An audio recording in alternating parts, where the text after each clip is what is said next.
അത് ടേക്കപ്പ് ചെയ്ത് താരങ്ങളെ വിളിച്ചപ്പം ആർക്കും വരാൻ ധൈര്യമില്ല. കാരണം അമ്മ സംഘടനയുടെ എന്തോ ഇൻഡാസ് ഉണ്ടായിരുന്നു. കേരളത്തിൽ ഒരുപക്ഷെ രാത്രി യാത്രക്കാരടക്കം പകൽ യാത്രക്കാരുടെ വലിയ ഒരു ദുരിതത്തിന് പരിഹാരമാവുകയും തോളിത്തട്ട് കൈപിടിച്ച് മുറുക്കിയിട്ട് എന്തോ സംസാരിച്ചില്ലേ എന്താണെന്ന് എല്ലാവരും ചോദിച്ചു. എനിക്ക് മുമ്പ് സിനിമയിൽ വന്നു പോയ പ്രേം നസീർ, വന്നു പോയിട്ടില്ലാത്ത മധു സാറിനെ പോലുള്ള ഒരു സമയത്ത് രഞ്ജിത്തിനോടും മോഹൻലാലിനോടുമൊക്കെ ഞാൻ അങ്ങനെ പറഞ്ഞു എന്ന് ചോദിച്ചാൽ എപ്പോഴും ചോദിച്ചിട്ടുണ്ട്, സബ് ടീക്ക് ये गुस्सा थोड़ा कम करना. ഷാജി പറയണം, ഷാജി ഇതിന് ഉത്തരവാദിയാണ്. രഞ്ജി പണിക്കർ അതിനേക്കാൾ വലിയ ഉത്തരവാദിയാണ്. തല്ലാൻ ആളെ അയച്ചിട്ടുള്ള ആളാണ് സുരേഷ് കുമാർ. ഞാൻ ചെയ്യാത്ത തെറ്റിന് രഞ്ജി പണിക്കരുടെ പേനയിലിരിപ്പും അവൻ്റെ കയ്യിലിരിപ്പുമാണ്. അതങ്ങനെ പറഞ്ഞ അവൻ നായരാണെന്നൊന്നും ഞാൻ നോക്കത്തില്ല. ഇവിടെ ആളെ അടിയാതില്ലേ. വക്രം മനസ്സിലാക്കിയ ജനതയാണ് എൻ്റെ ദൈവം. നമസ്കാരം. എൻ്റെ കുടുംബത്തിൻ്റെ സ്വന്തം കുടുംബത്തിന് എൻ്റെ വിനീത നമസ്കാരം എന്ന് പറയുമ്പോൾ എല്ലാവരും ഉൾപ്പെടും. സിനിമയെ സ്നേഹിക്കുന്നവർ. ട്രിവാൻഡ്രം ഫിലിം ഫോർ എറ്റേണിറ്റി എന്ന് പറയുന്ന ഒരു കോൺസെപ്റ്റ് ഉരുത്തിരിഞ്ഞു വരുന്നത് തന്നെ cinema and lovers of cinema എന്ന് പറയുന്നു. അങ്ങനെ നോക്കിയാൽ ചിലപ്പോൾ സിനിമയുമായിട്ട് സാങ്കേതികമായി ബന്ധമില്ലാത്ത ഒരുപാട് ആൾക്കാർ ഈ സംഘത്തിലുണ്ട്. ഇതിനെ ഞങ്ങൾ ഒരിക്കലും ഒരു സംഘടനയായി അംഗീകരിച്ചിട്ടില്ല, അംഗീകരിക്കുകയുമില്ല. എല്ലാവരും വന്ന് ഒത്തുകൂടുന്ന, സിനിമയിലൂടെ സ്നേഹം പങ്കുവയ്ക്കുന്ന, സിനിമ കാരണം സ്നേഹം പങ്കുവയ്ക്കുന്ന ഒരു ഗേഹമായിട്ടാണ് ഇത് രൂപകൽപ്പന ചെയ്ത് നിലവിൽ കൊണ്ടുവന്നത്. എന്തോ ഭാഗ്യം, ഇലക്ഷനും കുത്തിത്തിരിപ്പും ഈ പിൻവാതിൽ പ്രവർത്തനങ്ങളും ഒന്നും ഇത്രയും കാലം ടച്ചും ഇല്ലാത്തത് കൊണ്ടായിരിക്കാം ചെയർമാനായും അതിൻ്റെ പ്രസിഡൻ്റായും ഒക്കെ നിരന്തരമായിട്ട് ഇങ്ങനെ തുടരാൻ പറ്റുന്നത്. പിന്നെ ഈ സംഘത്തിനൊരു ഫണ്ടില്ല. ഒരു കാരണവശാലും ഒരു കോർപ്പസ് ഫണ്ട് ഈ സംഘത്തിനുണ്ടാവരുത്. അന്ന് ഈ സംഘത്തിൻ്റെ നാശം തുടങ്ങും എന്ന് പറഞ്ഞത് ഇന്നും ബലവത്തായി ഈ സംഘം ചേരലിനെ പിന്തുണച്ചു കൊണ്ടിരിക്കുകയാണ്. ഇതൊക്കെയാണ് ട്രിവാൻഡ്രം ഫിലിം ഫ്രട്ടേണിറ്റിയുടെ ഒരു കോൺസെപ്റ്റ് എന്ന് പറയുന്നത്. അത് ഭയങ്കര ലൈഫ് സൈസ് കോൺസെപ്റ്റായിട്ട് തന്നെ അല്ലേ, ലാർജർ ദാൻ ലൈഫ് ആകുമ്പോഴാണ് നമ്മൾ പേടിക്കേണ്ടത്. ഒരു ബാഹുബലിയൊക്കെ വന്നു കഴിയുമ്പോൾ പിന്നെന്ത് എന്ന് പറയുന്ന, ഒരിക്കലും ബാഹുബലിയാവാൻ വേണ്ടി വളരരുത് എന്ന് പറയുന്ന നിശ്ചയമൊക്കെയുണ്ട്. എന്നെ സംബന്ധിച്ച് തിരുവനന്തപുരത്ത് എൻ്റെ ഭാര്യയും എൻ്റെ അടുത്ത ബന്ധുക്കളും എൻ്റെ മക്കളുമൊക്കെ ഒരു വേദിയിൽ എന്നെ കൊണ്ടുവന്നിരുന്ന് ഇരുത്തി ഇങ്ങനെ ഒരു സ്നേഹസംഗമം വിളിച്ചു കൂട്ടുന്ന പ്രതീതി തന്നെയാണ് ഈ വേദിയിലിരിക്കുമ്പോൾ എനിക്ക് തോന്നുന്നത്. എനിക്ക് ഒരു റിപ്ലൈ സ്പീച്ചിന് മാത്രമേ ഇവിടെ അവകാശമുള്ളൂ. ഒരു മന്ത്രിയായിട്ട് ഞാൻ ഒരിക്കലും ഈ ഒരു വേദിയിലേക്ക് കടന്നു വന്നിട്ടേയില്ല. പിന്നെ സെക്യൂരിറ്റി കാരണങ്ങൾ കൊണ്ട് ഈ പ്രോട്ടോക്കോളൊക്കെ അവിടെ ഇവിടെ എവിടെയെങ്കിലും നിങ്ങൾ കാണുന്നുണ്ടെങ്കിൽ അത് ഞാൻ കാണുന്നില്ല. അത് നൈരന്തര്യമാണ്, അതങ്ങനെ ഉണ്ടായേ പറ്റൂ, അതുകൊണ്ടാണ്. പക്ഷേ എങ്കിലും ഇത് കാരണമൊക്കെ എന്തുകൊണ്ട് ഒരു സമയത്ത് രഞ്ജിത്തിനോടും മോഹൻലാലിനോടുമൊക്കെ ഞാൻ അങ്ങനെ പറഞ്ഞു എന്ന് ചോദിച്ചാൽ എനിക്കിപ്പോൾ ഭയങ്കരമായിട്ടുണ്ടായിരിക്കുന്ന ലോസ് എന്ന് പറയുന്നത് ഐഡൻറ്റിറ്റി ലോസാണ്. കൺഫ്യൂഷനൊന്നുമില്ല. I am definite about the responsibility. I am very definite about the social commitment, and I will not sway away from all those basic human divine concepts. ഇതൊക്കെ ഉറപ്പിച്ചു വച്ചിരിക്കുന്ന കാര്യമാണ്. എന്നാലും ഒരു ഐഡൻറ്റിറ്റി ക്രൈസിസ് അല്ല, it is a definite identity loss. അതിന് ഘടകങ്ങളായിട്ട് ഒരുപാട് കാര്യങ്ങളുണ്ട്. പക്ഷെ അങ്ങനെ ഒരു തെരഞ്ഞെടുപ്പിലൂടെ ജയിക്കാനായി വന്നതിൻ്റെ പശ്ചാത്തലത്തിൽ ചാർത്തപ്പെട്ടിട്ടുള്ള ഒരു ഉത്തരവാദിത്വത്തിന് ചില ക്രമീകരണങ്ങൾ എന്ന് പറയുന്നത് രാജ്യത്ത് അതിന് മുമ്പുണ്ടായിട്ടുള്ള ചില അസന്നിഗ്ധ ഘട്ടങ്ങളുടെ പശ്ചാത്തലത്തിൽ മെനഞ്ഞെടുത്ത ഒരു സംവിധാനത്തിനുള്ളിൽ മര്യാദയ്ക്ക് ഡിസിപ്ലിൻഡായിട്ട് നിൽക്കുക എന്ന് പറയുന്നത് എൻ്റെ ഹൃദയത്തിൽ അടിച്ചേൽപ്പിച്ചതിൻ്റെ പേരിലുണ്ടായ എൻ്റെ സ്വത്വം ചോദ്യം ചെയ്യപ്പെടുന്നു എന്ന് പറയുന്ന ഒരവസ്ഥയുണ്ടെങ്കിൽ ഞാനിതിൽ നിന്ന് രക്ഷ നേടാൻ വേണ്ടി കാത്തിരിക്കുന്ന ആളെന്നുള്ള കാര്യത്തിൽ ശ്രീ മോഹൻലാലിനോടും രഞ്ജിത്തിനോടും അന്ന് ഫോണിൽ കൂടി പറഞ്ഞ കാര്യങ്ങളിൽ ആത്മാർത്ഥമായ എൻ്റെ ഹൃദയ ലേഖനമാണ് ഞാൻ അന്ന് ചാർത്തി അവർക്ക് പകർന്നു നൽകിയിട്ടുള്ളത്. ഇത് പിന്നെ പലയിടത്തും സാങ്കേതികമായിട്ട് എൻ്റെ നേതാക്കന്മാർ എന്നെ മനസ്സിലാക്കിക്കൊണ്ട് കണ്ട ഒരു അച്ചടക്കമായാലും എൻ്റെ ചില നിഷ്ഠകളായാലും അതിനകത്ത് ഈ മുൻഷുണ്ടി ഇവിടെ പലരും സൂചിപ്പിച്ച ആ ക്വാളിറ്റി എന്നോട് മോദിജി പലപ്പോഴും ചോദിച്ചിട്ടുണ്ട്. സബ് ടീക്ക് ഈ ഗുസ്സ തോട കം കർണ. ഞാൻ പറഞ്ഞ അസാധ്യമാണ്, എന്നെ ചലേഗ. അഗർ मैंने ये गुस्सा छोड़ दिया तो मैं मर गया. എനിക്ക് ഇങ്ങനെ ജീവിക്കണം, ഇതാണ് എന്നെ ഇങ്ങനെ ആക്കിയത്. ഞാൻ ഷാജിയെ വിളിച്ച് ഇവിടെ സംസാരിക്കണമെന്ന് പറഞ്ഞതിനകത്ത് കൃത്യമായ ഡിസൈനുണ്ട്. ഷാജി പറയണം, ഷാജി ഇതിന് ഉത്തരവാദിയാണ്. റഞ്ജി പണിക്കർ അതിനേക്കാൾ വലിയ ഉത്തരവാദിയാണ്. ജീവിതത്തിൽ കമ്മീഷണർ ചെയ്യുന്നത് വരെയും ഞാൻ ആരെങ്കിലും ഒന്ന് ചിപ്പോന്നോ പോടാന്നോ ഉള്ള വാക്കുകൾ ഞാൻ ഉപയോഗിച്ചിട്ടില്ല. എൻ്റെ അമ്മ എപ്പോഴും പറയും, എന്തോ ഒരു നല്ല പൊന്നുമോനായിരുന്നു എന്ന്. ഇപ്പം മനസ്സിലായില്ലേ? എന്നെ തല്ലാൻ ആളെ അയച്ചിട്ടുള്ള ആളാണ് സുരേഷ് കുമാർ. ഞാൻ ചെയ്യാത്ത തെറ്റിന് അതിനെ സംബന്ധിച്ച് ഇപ്പോഴൊക്കെ ചുമ്മാ ഈ ജാതിയുടെ അടിസ്ഥാനത്തിൽ ചില ആരോപണങ്ങൾ വരുന്നുണ്ട്.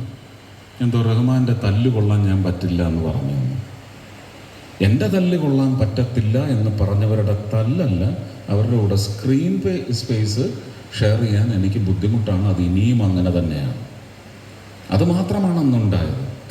അത് പറഞ്ഞതിന് അന്ന് റഹ്മാനെ പൊക്കിക്കൊണ്ട് നടക്കുന്ന സുരേഷ് കുമാർ, അവനങ്ങനെ പറഞ്ഞു, അവൻ നായരാണെന്നൊന്നും ഞാൻ നോക്കത്തില്ല, ഇവിടെ ആളെ അടിയവന് എന്ന് പറഞ്ഞ മഹാനാണ് ഇന്ന് തിരുവനന്തപുരത്ത് കേരളത്തിൽ മുഴുവൻ എൻ്റെ ഇരട്ട സഹോദരനായിട്ട് അറിയപ്പെടുന്ന ഈ സുരേഷ് കുമാർ. അന്നും റൂമിനകത്ത് പേടിച്ചിരുന്ന് ഫോണെടുത്ത് ഞാനൊരു തെറ്റും ചെയ്തിട്ടില്ല, ഇതാണ് സംഭവിച്ചതെന്ന് പറയുന്ന അവസ്ഥയിൽ നിന്ന് കമ്മീഷണറിലൂടെ ഞാൻ ഇവോൾവ് ചെയ്തെങ്കിൽ ഇന്ന് സുരേഷ് കുമാർ അങ്ങനെ ആളിനെ വിട്ടാൽ ആ ആൾക്കാരെയും ഞാൻ തല്ലി ഒടിക്കും. സുരേഷ് കുമാറിൻ്റെ നെഞ്ചിൽ ഞാൻ ഇടിച്ച് കലക്കും. അതിലേക്ക് എന്നെ വളർത്തിയത് ഈ റഞ്ജി പണിക്കരുടെ പേനയിലിരിപ്പും അവൻ്റെ കയ്യിലിരിപ്പുമാണ്. അപ്പോൾ രാഷ്ട്രീയത്തിലേക്ക് കടന്നു വന്നതിന് ശേഷം ഒരുപക്ഷെ അതൊരു ദുഷ്ടലാക്കോടെയുള്ള ഒരാരോപണമാണ്. ജനങ്ങളുടെ മുന്നിൽ നിങ്ങൾ കാണുന്ന ആളല്ല യഥാർത്ഥ ആൾ. ഒന്നെന്നെ സൈസ് ഔട്ട് ചെയ്യേണ്ടത് എതിർ രാഷ്ട്രീയ വക്ര പ്രതിഷ്ഠകളുടെ അത്യാവശ്യകതയായിരുന്നു. ഞാൻ എന്തല്ലായോ അതാണെൻ്റെ ഏറ്റവും വലിയ വലിപ്പത്തിലുള്ള രൂപം, ഭാവഭേദങ്ങൾ എന്ന് പറഞ്ഞ് അടിച്ചേൽപ്പിക്കാൻ സമൂഹത്തിൽ അങ്ങനൊരു ദുഷ്ടലാക്കിന് ശക്തി കൂടി വന്നപ്പോൾ അതിലെ വക്രം മനസ്സിലാക്കിയ ജനതയാണ് എൻ്റെ ദൈവം. ആ മനസ്സിലാക്കിയ ജനതയാണ് എൻ്റെ ദൈവം. അവർക്ക് രാഷ്ട്രീയമേ ഇല്ല, അവർക്ക് ആർക്കും രാഷ്ട്രീയമില്ല. എൻ്റെ കുടുംബ ബന്ധം, എൻ്റെ കുടുംബം എന്നെ വിശ്വസിച്ച് ഇറങ്ങി വന്ന് എനിക്ക് 5 മക്കളെ സമ്മാനിച്ച എൻ്റെ ഭാര്യയെ ചോദ്യചിഹ്നമാക്കി മാറ്റുന്ന തരത്തിൽ ഒരു വക്ര ഭരണ രാഷ്ട്രീയ നീക്കമുണ്ടായപ്പോൾ അന്നാണ് എനിക്ക് സ്ത്രീപക്ഷത്തു നിന്ന് ഇത്രയും ശക്തമായ ലോകമെമ്പാടുമുള്ള മലയാളികളും ഭാരതീയരും എൻ്റെ പിന്നിൽ അണിനിരന്നെങ്കിൽ ഞാൻ ആരോടാണ് നന്ദി ചൊല്ലേണ്ടത്? എനിക്ക് എൻ്റെ വല്യമ്മാവൻ കൂടിയായ ശ്രീ കാവാലം നാരായണ പണിക്കർ അദ്ദേഹത്തിൻ്റെ വരികളാണ് നന്ദി. ആരോട് ഞാൻ ചൊല്ലേണ്ടത്? ഇതെല്ലാവർക്കും ഒരു ടാഗ് ലൈനാണ്. നന്ദി ആരോട് ഞാൻ ചൊല്ലേണ്ടു എന്ന ഒരു ഇൻട്രോസ്പെക്ഷണൽ ആംഗിളിൽ നമ്മൾ ചോദിച്ചാൽ ഈ ലോകത്തിന് ഒരു കാരണവശാലും ദ്രോഹം ഏൽപ്പിക്കാൻ നമുക്ക് തോന്നില്ല. അത് മനുഷ്യൻ്റെ ചിന്താശക്തിയുള്ള മനുഷ്യൻ്റെ ഹൃദയത്തിൽ നല്ല ഈ 10 കൽപ്പനകൾ കല്ലിൽ കൊത്തിയെടുത്തതുപോലെ ഉറപ്പിച്ചു വെക്കേണ്ട ടാഗ് ലൈനാണ്. സ്മരണ എന്നെനിക്ക് റഞ്ജി പണിക്കർ പറഞ്ഞു തന്നു. സ്മരണ വേണം, സ്മരണ. അപ്പോൾ ഭരത്ചന്ദ്രൻ്റെ ഒരു ശുണ്ഠി എൻ്റെ രക്തത്തിലല്ല, എൻ്റെ ഹൃദയത്തിൽ. സുരേഷ് ഗോപി അല്ല നീ ഭരത്ചന്ദ്രനാണ്. ഈ ഭരത്ചന്ദ്രനെയാണ് ഈ ജനതയ്ക്ക് ആവശ്യം എന്ന് പറഞ്ഞിട്ടുണ്ടെങ്കിൽ ആരോപണ ശരങ്ങളുമായി വരുന്നവർ ആ ശരം അങ്ങ് നേരെ നെഞ്ചത്തോട്ട് കുത്തി, സ്വയം നെഞ്ചത്തോട്ട് കുത്തി തറച്ചാൽ മതി. അതിവിടെ ഏക്കില്ല. ജനതയ്ക്ക് ഈ ഭരത്ചന്ദ്രനെ ആവശ്യമാണെങ്കിൽ ഞാൻ ഭരത്ചന്ദ്രനായി ജീവിക്കും, ഭരത്ചന്ദ്രനായി നിർവഹിക്കും, ഭരത്ചന്ദ്രനായി പെരുമാറും, ഭരത്ചന്ദ്രനായി തന്നെ മരിക്കും എന്ന് ഞാൻ ഇവിടെ വച്ചു ഉറച്ച വാക്ക് നൽകുകയാണ്. അതങ്ങനെ തന്നെയാണ്. ഇനി ഈ വേദിയിൽ വന്നു നിന്ന് പറഞ്ഞ് ഞാൻ വെറും ഒരു സ്നിപ്പറ്റ് റിപ്ലൈസ് പോലെ ഞാൻ പറയാം, അല്ലെങ്കിൽ ഇത് ഈ പ്രസംഗം ഇന്ന് രാത്രി കൊണ്ട് അവസാനിക്കില്ല. എൻ്റെ ഹൃദയം അത്രയും വിശാലമായതുകൊണ്ടല്ല, എൻ്റെ ഹൃദയത്തിന് ഉൾക്കൊള്ളാൻ പറ്റാത്ത അത്രയും മെറ്റീരിയൽ എൻ്റെ ഹൃദയത്തിലേക്ക് വിഷലിപ്തമായി തന്നെ അടിച്ചേൽപ്പിച്ച മുഹൂർത്തങ്ങളും അതിനെയൊക്കെ ഇല്ലായ്മ ചെയ്യുന്ന തരത്തിൽ സംഗീതത്തിലൂടെയും വളരെ ശുദ്ധമായ മാനസിക സമീപനങ്ങളിലൂടെയും ഒക്കെ എനിക്ക് എൻ്റെ ആ ഹൃദയത്തെ തിരിച്ച് നല്ല നല്ല ദൈവീക അംശമുള്ള ഒരു ശുദ്ധത എൻ്റെ ഹൃദയത്തിലേക്ക് പകർന്നു തന്ന മുഹൂർത്തങ്ങൾ എന്നൊക്കെ പറയുന്നത് ഞാൻ വീണ്ടും പറയുന്നു, നന്ദി ഞാൻ അവരോടെല്ലാം ചൊല്ലേണ്ടതാണ്. ഇവിടെ ഈ പറഞ്ഞ മുൻശുണ്ഠിയുടെ കാര്യം ഞാൻ പറഞ്ഞു, അത് റഞ്ജി പണിക്കരുടെയും ഷാജി കൈലാസിൻ്റെയും പേനയിരിപ്പും മനസ്സിലിരിപ്പും കയ്യിലിരിപ്പുമാണ്. അതുകൊണ്ട് മാത്രമാണ് ഞാൻ ഇങ്ങനെ ആയത്. എന്നിട്ടും ഞാനതിനെ തള്ളിപ്പറയുകയായിരുന്നു.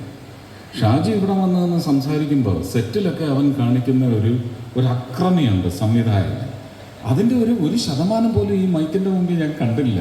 എന്തോ ഒരു നല്ലവനായിട്ടാണ് നിന്നെ തന്നെ ഇവിടെ അവതരിപ്പിച്ചിറങ്ങിപ്പോയത്.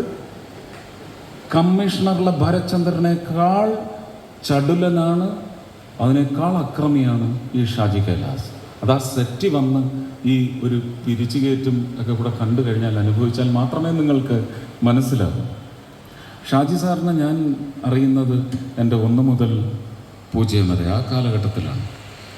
എനിക്കൊരു ഫ്രെയിമിൽ എങ്ങനെ നിൽക്കണം, ഒരു ക്ലോസപ്പ് ഫ്രെയിം വെച്ചാൽ എങ്ങനെ നിൽക്കണം എന്നുള്ളതിനെ ക്ലാസ് എടുത്ത ജിജോ സാറിൻ്റെ കൂടെ നിന്ന് ജിജോ സാർ വന്ന് 2-3 പ്രാവശ്യം പറഞ്ഞു കഴിഞ്ഞ് ഞാൻ അതിലേക്ക് ഒന്ന് ഫോളൻ ആവാത്തതിൻ്റെ പശ്ചാത്തലത്തിൽ എനിക്കിപ്പോഴും ഉണ്ട്. ആലപ്പുഴ കടപ്പുറത്ത് വെച്ച് ഷാജി സാർ ഇങ്ങനെ വന്നിട്ട് ഇവിടെ സോർട്ട് സുരേഷ് അങ്ങനെയല്ല ഞാൻ വെച്ചിരിക്കുന്ന, ഇപ്പം എൻ്റെ മുഖത്തൊരു ചുറ്റും ഒരു വര വരച്ചു, ഇതിൽ നിൽക്കുക സുരേഷ് ഈ ഒരു കുറച്ച് നെർവസ് ആയതുകൊണ്ട് ഒരു കാലിൽ നിന്ന് ഈ ഗുരുവായൂർ കേശവനൊക്കെ ഇങ്ങനെ ഇങ്ങോട്ട് പോയിട്ട് പിന്നെ മറ്റേ കാലിൽ നിന്ന് ഇങ്ങോട്ട് പോകുമ്പോൾ ഈ ഫ്രെയിമിൽ ഇത്രയായിപ്പോൾ, അത് വൃത്തികേടാ സിനിമയെ കാണാൻ എന്ന് പറഞ്ഞ് ആദ്യത്തെ ക്ലാസ് എടുത്ത മനുഷ്യനാണ് ഈ ഷാജി കരുൺ സാർ.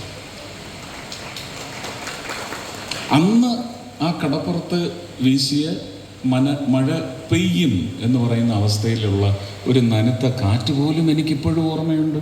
എൻ്റെ മുഖത്തടിച്ചത് ഭയങ്കര സെൻസിറ്റീവായിട്ടും നെർവസായിട്ടും നിൽക്കുന്നതുകൊണ്ട് അതിങ്ങനെ സ്പർശിക്കുന്നത് എനിക്കറിയാമായിരുന്നു. അപ്പോൾ ജീവിതത്തിൽ എനിക്ക് നന്മ വഴിയെ വന്ന ഒരു മുഹൂർത്തവും അതിൻ്റെ ചോരയോ അതിൻ്റെ നാഡീ സ്പന്ദനമോ ഒന്നും മറക്കാതെ, ഒരിറ്റുപോലും മറക്കാതെ എൻ്റെ ഹൃദയത്തിൽ ഇപ്പോഴുമുണ്ട്.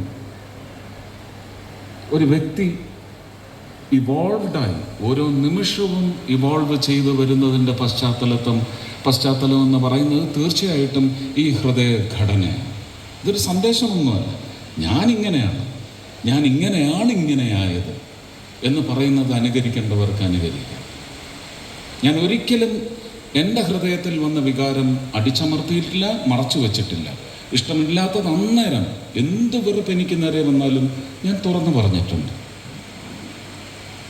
അതിൽ ഷാജി സാറൊക്കെ വിശ്വസിക്കുന്ന ഒരു സംഹിതയിൽ, ഒരു freedom of speech, freedom of expression, freedom of ideology, ഇതെല്ലാവർക്കും അവകാശപ്പെട്ടതാണ്. അപ്പോൾ സമൂഹത്തിൽ നമുക്ക് നമ്മളെ തന്നെ ഒന്ന് മെനോവർ ചെയ്ത് കൊണ്ടുപോകുന്നതിനകത്ത് വലിയ ബുദ്ധിമുട്ടുണ്ട് എന്ന് പലരും പറയുമെങ്കിലും ഇവിടെ വിനു പറഞ്ഞു ഒരുപാട് പൊങ്കാല ഏറ്റുവാങ്ങി, ദിനേശ് മണിക്കർ പറഞ്ഞു പൊങ്കാല ഏറ്റുവാങ്ങി. ഞാനിപ്പോഴും ഈ പറയുന്ന വിഷയങ്ങളൊക്കെ ഉണ്ടായി കേസുകളൊക്കെ വന്നപ്പോഴും മോഹൻലാൽ എന്ന് പറയുന്ന മനുഷ്യൻ വിളിക്കും, സുരേഷ് ഞാൻ എന്താ ചെയ്യേണ്ടത്?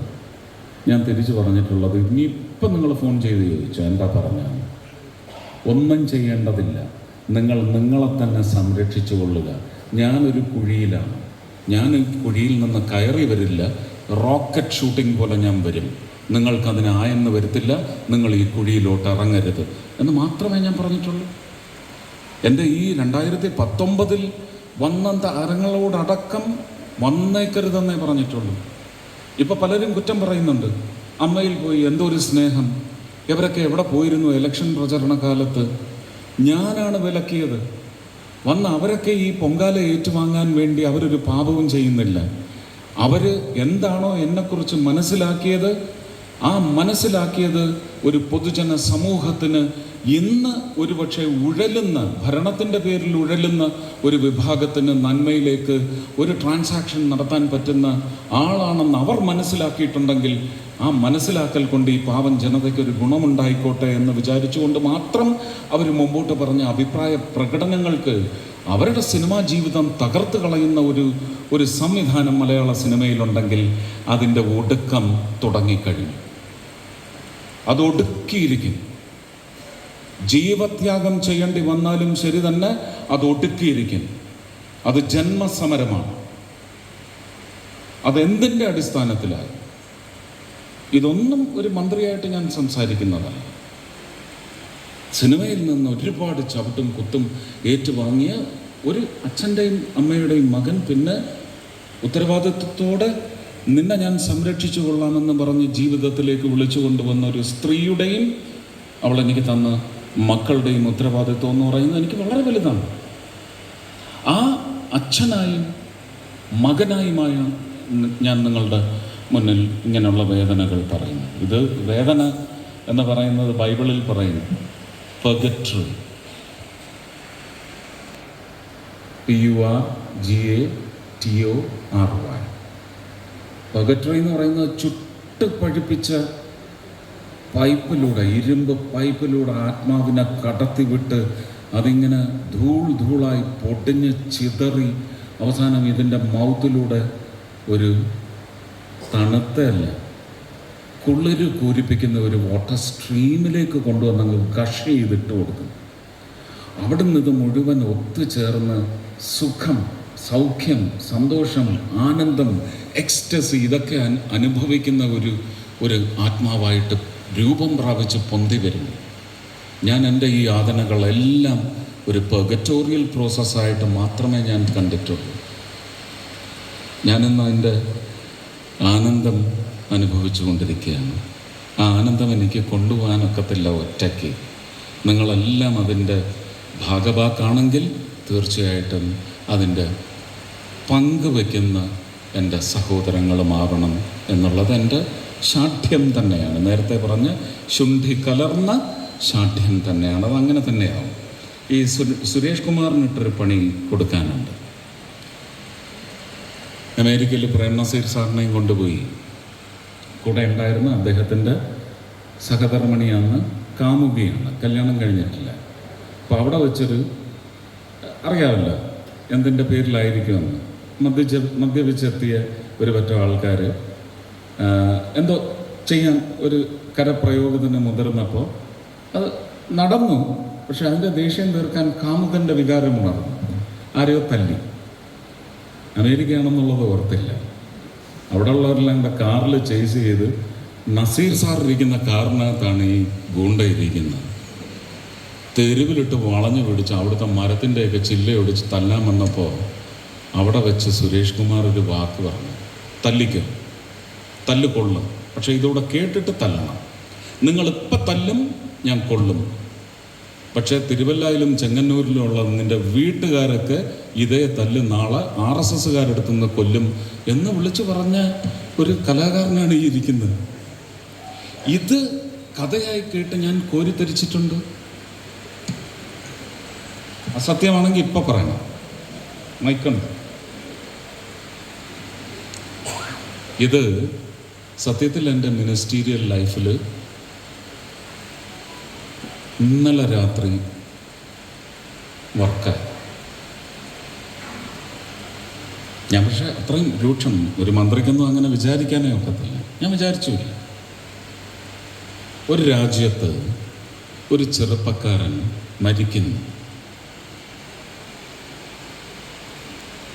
ഒരു 2-3 ആഴ്ചയ്ക്ക് മുമ്പ് സംഭവിച്ചതാണ്. ഒരു സംഘത്തിനോടൊപ്പം പോയി ഉല്ലാസയാത്രയ്ക്ക് പോയി ഡെഡ് ബോഡിയായിട്ടാണ് തിരിച്ചു വരുന്നത്. അവിടുത്തെ സർക്കാർ തീരുമാനിക്കുന്നു ഇതിനകത്ത് ദുരൂഹതയൊന്നുമില്ല, പോസ്റ്റ്മോർട്ടം ആവശ്യമില്ല, കടത്തിവിടാം. അത് ആ രാജ്യത്തിൻ്റെ നിയമമാണ്, അവരത് ചെയ്യും, നമ്മൾ അനുസരിച്ചേ പറ്റും. ഇവിടെ വന്നപ്പോൾ അച്ഛനും അമ്മയ്ക്കും സംശയം. അവർ പോസ്റ്റ്മോർട്ടം ചെയ്തു. കൊലപാതകമാണെന്ന് പോസ്റ്റ്മോർട്ടം റിപ്പോർട്ട് കിട്ടി. എന്ത് ചെയ്യണം? അവർ കഴിഞ്ഞ 4-ാം തീയതി രാത്രി അച്ഛനും അമ്മയും നെഞ്ചത്തിടിച്ചുള്ള ഒരു പ്രവൃത്തി ഒഴിച്ച് ബാക്കിയെല്ലാം ഒരു 10-100 പേരുടെ മുമ്പിൽ വെച്ച് രാമനിലയത്തിൽ വെച്ച് എന്നോട് പറഞ്ഞു. ഞാൻ അവരുടെ മുമ്പിൽ വെച്ച് ആ രാജ്യത്തിൻ്റെ അംബാസഡറെ വിളിച്ചു. എനിക്ക് ഈ കോവിഡ് കാലത്ത് അംബാസഡർമാരുമായിട്ട് നല്ല 67 രാജ്യങ്ങളിലെ consul, first secretary, second secretary, ambassadors, secretary to ambassadors, അവരുമായിട്ടുള്ള നല്ല ബന്ധമാണ്. എൻ്റെ ഫോണിൽ ഇപ്പം ഷാജി സാർ വേണമെങ്കിൽ നോക്കിക്കോളൂ, സ്ക്രോൾ ചെയ്താൽ കിട്ടും. ഇൻഡെക്സിൽ AMBCONDXB അങ്ങനെ ഓരോ രാജ്യത്തിൻ്റെയും കൺട്രി കോഡ് ഇട്ട് രജിസ്റ്റർ ചെയ്ത് എൻ്റെ ഫോണിലുണ്ടാവും. വിളിച്ചു. അവരിന്നലെ എനിക്ക് റിപ്പോർട്ട് തന്നു, no, that government is still holding on to its stand and today reiterated that it is not a murder and it is not their responsibility to conduct an autopsy. ഞാൻ ഇത്രേ പറഞ്ഞത്. ആരൊക്കെയാണ് ഈ പയ്യൻ്റെ കൂടെ? പയ്യനല്ല, ഒരു 34 വയസ്സുണ്ടാവും. ഈ വ്യക്തിയുടെ കൂടെ ഈ ഉല്ലാസയാത്രയ്ക്ക് പോയത് എനിക്ക് അവരുടെ ലിസ്റ്റ് തരാൻ പറഞ്ഞു. മറ്റേ അന്ന് പത്തലൊടിച്ച് വന്ന ആൾക്കാരാണ്. പറഞ്ഞു, അതിനൊരു നിവൃത്തിയില്ല സാർ, നിങ്ങൾ വിചാരിക്കുന്ന സിനിമയിലെ കഥാപാത്രങ്ങൾ ചെയ്യുന്ന പോലെ ഒന്നും നമുക്ക് ചെയ്യാൻ. ഞാൻ പറഞ്ഞു അതിനല്ല, എനിക്ക് അവരുടെ പാസ്പോർട്ട് നമ്പേഴ്സ് തന്നാൽ അവരവരുടെ മാതൃരാജ്യത്തേക്കൊന്ന് വരണമല്ല, അവരെ ഞാൻ ഇമിഗ്രേഷനിലിട്ട് പൊക്കിക്കോളാം. ഇത് അവിടുത്തെ പോലീസിനെ അറിയിച്ചേക്കാൻ പറഞ്ഞു. ഇന്ന് സത്യത്തിൽ ഉച്ചയ്ക്ക് 3 മണിക്ക് ഞാൻ കൊല്ലത്തെ പരിപാടി കഴിഞ്ഞൊന്ന് കിടക്കുന്നതിന് മുമ്പൊന്ന് ഫോൺ എടുത്ത് നോക്കിയപ്പോൾ അംബാസഡറിന് മിസ് കോൾ. വിളിച്ചു, sir, the government here has decided to take the report from India, the autopsy report from India, and put a harsh investigation on the whole happenings. ഈ ഗൂണ്ടയുടെ പാഠപുസ്തകം ഞാൻ പഠിച്ചതിൻ്റെ ഗുണമാണത്. ഒരു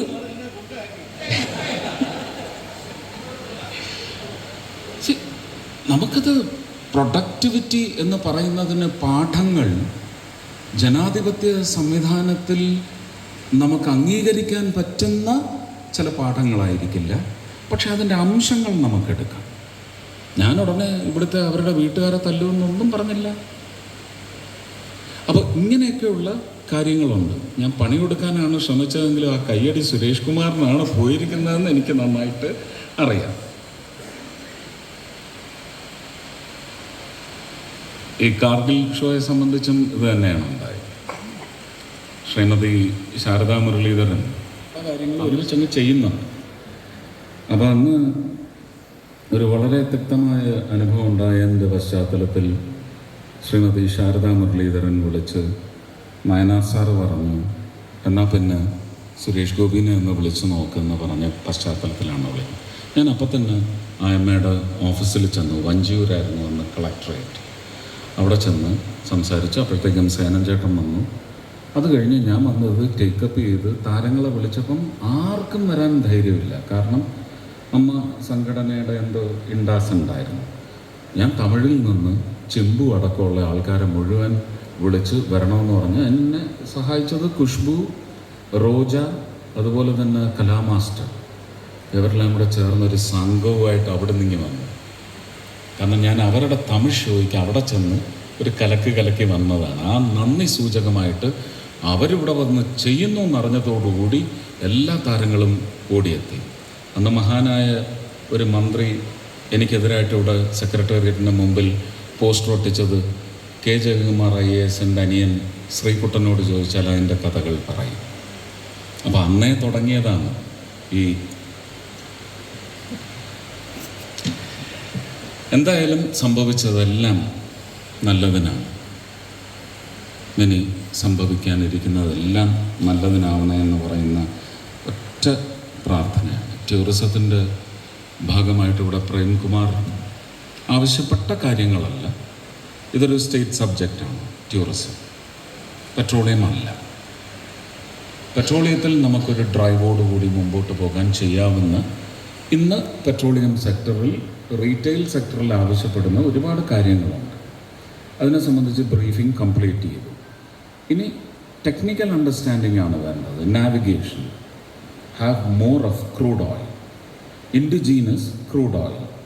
അങ്ങനെ വന്നു കഴിഞ്ഞാൽ നമുക്ക് ഇമ്പോർട്ട് ഓഫ് ക്രൂഡ് ഓയിൽ എന്ന് പറയുന്നത് ഇപ്പം നമ്മൾ സപ്പിളാണ്.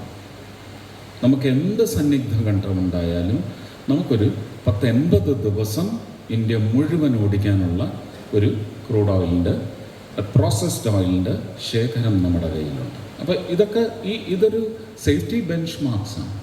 അതെല്ലാം കീപ്പ് ചെയ്തിട്ടുണ്ട്. അതിന് നമുക്ക് ഒരു സംസ്ഥാനത്തിൻ്റെയും സഹായം ആവശ്യമില്ല. ഗെയിൽ പോലെയുള്ള സംവിധാനങ്ങൾ വരുമ്പോൾ സ്ഥലമെടുത്ത് തരിക. നമുക്ക് ഈ രാത്രി യാത്രക്കാരുടെ ഒരു ദുരിതം പരിഹരിക്കാൻ വേണ്ടുന്ന തരത്തിലുള്ള ഒരു പ്രവർത്തനം അത് ഇന്ത്യൻ ഓയിൽ കോർപ്പറേഷൻ്റെ ഇവിടുത്തെ ലീഡ് ലേഡി ഗീതിക അവരുകളെ അറിയിച്ചിട്ടുണ്ട്. അതിൻ്റെ ഒരു മോഡൽ എനിക്ക് ഒരാഴ്ചയ്ക്കുള്ളിൽ പ്രസൻറ്റ് ചെയ്താൽ എനിക്ക് തോന്നുന്നു കേരളത്തിൽ ഒരുപക്ഷെ രാത്രി യാത്രക്കാരടക്കം പകൽ യാത്രക്കാരുടെ വലിയ ഒരു ദുരിതത്തിന് പരിഹാരമാവുകയും അത് ടൂറിസത്തിലേക്ക് മാത്രമല്ല അവരുടെ ജീവനത്തിനും അതിജീവനത്തിനുമൊക്കെ വലിയ ഒരു പിന്തുണയാവുന്ന ഒരു പദ്ധതിയായിട്ടാണ് അത് വരാൻ പോകുന്നത്. പുതിയ ടൂറിസം, കോവളം നമ്മൾ ഉപയോഗിച്ച് കഴിഞ്ഞു, ഇനി കോവളത്തിന് ഒന്നുമില്ല തരാൻ. അത് ചുരത്തിലില്ല ഇനി ആ അകിട്ടിൽ നിന്ന് എന്ന് വിചാരിച്ചുകൂടാ. ആ അകിടിനെ നമ്മളൊന്ന് റെപ്ലനിഷ് ചെയ്തെടുത്ത് പുതിയ കോവളം എന്ന് പറഞ്ഞ് അവതരിപ്പിക്കാൻ കഴിയുന്ന ഒരു പാറ്ററിലേക്ക് പദ്ധതിയുണ്ട്. സംസ്ഥാനം സഹകരിച്ചാൽ മതി.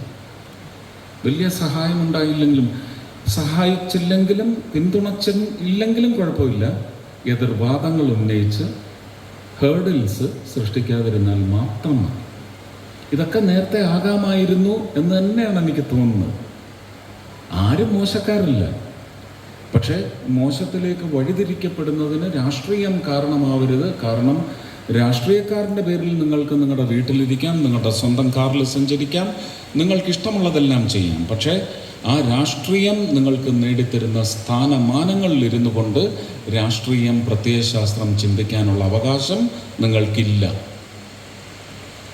ഇതിൻ്റെ ബോധ്യമുണ്ടായാൽ കാര്യങ്ങൾ ജനഹിതപരമായ കാര്യങ്ങളിലേക്ക് നമുക്ക് എത്തിക്കുന്നതിന് ഒരു തടസ്സമില്ല എന്നുള്ളതാണ് ഞാൻ എൻ്റെ പ്രാഥമിക പഠനങ്ങളിൽ നിന്ന് പെട്രോളിയം മിനിസ്ട്രി ആയാലും ടൂറിസം മിനിസ്ട്രി ആണെങ്കിലും ഞാൻ മനസ്സിലാക്കിയിട്ടുണ്ട്.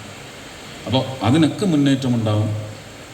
പ്രധാനമന്ത്രി മോദി ഇലക്ഷന് മുമ്പ് കേരളത്തിൽ പോളിംഗ് കഴിഞ്ഞിട്ട് മാത്രമാണ് ഇൻ്റർവ്യൂ സിന്ധു ശ്രീകുമാറിന് കൊടുത്തതിനകത്ത് കേരളത്തെക്കുറിച്ച് പറഞ്ഞപ്പം വാചാലനായി സംസാരിച്ചത് ഒറ്റ കമ്പോണൻ്റാണ്, ടൂറിസം. ഇപ്പോൾ എനിക്ക് മനസ്സിലാക്കുന്നു എന്നെ അവിടെ കൊണ്ട് ചെന്നിരുത്തിയത് ഇങ്ങനൊരു പ്ലാൻ അന്നുണ്ടായിരുന്നു എന്ന്. അദ്ദേഹം പ്രചരണത്തിൻ്റെ അവസാന ഘട്ടത്തിൽ ഏപ്രിൽ 15 അവിടെ ആലത്തൂർ മണ്ഡലത്തിൻ്റെ ഒരു ഭാഗത്ത് വന്ന് തൃശ്ശൂർ അടക്കമുള്ള 5 മണ്ഡലങ്ങൾക്ക് വേണ്ടി പ്രചരണത്തിനിറങ്ങിയപ്പോൾ ആദ്യം എന്നെ കണ്ട് തോളിത്തട്ട് കൈപിടിച്ച് മുറുക്കിയിട്ട് എന്തോ സംസാരിച്ചില്ലേ എന്താണെന്ന് എല്ലാവരും ചോദിച്ചു. അന്ന് എനിക്കത് പറയാൻ അനുവാദമില്ല, പക്ഷെ പിന്നീട് ഞാനത് പറഞ്ഞു.